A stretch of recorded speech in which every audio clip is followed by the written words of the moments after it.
বকখালিতে ঘুরতে গিয়ে না পেরেছি ঘুরতে, না পেরেছি স্নান করতে, না পেরেছি খেতে। কি যে অবস্থা হয়েছিল যে কি বলবো। তো চলো তোমাদেরকে প্রথম থাকতে বলি। তো সবে মাত্র আমরা গাড়ি থেকে নেমেছি, আর নেমেই এত জোরে খেতে পাচ্ছিল যে খেতে চলে এসেছিলাম। আর এখানে অনেকগুলো পাখি ছিল, তাদেরকেও একটু খেতে দিয়েছিলাম, আর অনেকগুলো পাখি চলে এসেছিল। তো খেয়ে দিয়ে নিয়ে ভাবলাম যে সমুদ্রের ধার থেকে একটু ঘুরে আসি। তখন হালকা হালকা বৃষ্টি পড়ছিল। এবারে আমরা স্নান করার জন্য যে রেডি হলাম, দেখলাম অনেক জোরে বৃষ্টি পড়ছে, তাই ফোনের জন্য একটা কভারও কিনেছিলাম। কভারের ভিতর দিয়ে ভিডিও করেছি, সব ভিডিও ছবি গোলা এসেছে। তো যাই হোক, আমরা স্নান করে নিয়েছি। স্নান করে ড্রেস চেঞ্জ করে এসে দেখলাম 2:30 বেজে গেছে। তারপর খিদে পাচ্ছিল, খেতে চলে এসেছি।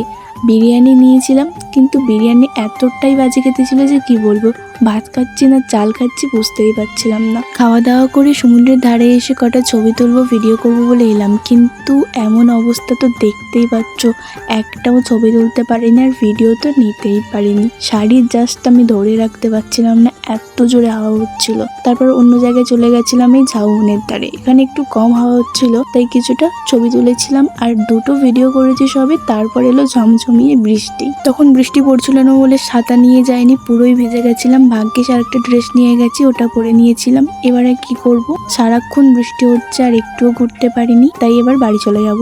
তখন বাজে 5:30, 6টার সময় বেরিয়ে যাব। আমার ব্লগটা যদি তোমাদের ভালো লেগে থাকে অবশ্যই সাবস্ক্রাইব করে দিও। টাটা বাই, দেখা হবে নেক্সট ভিডিওতে।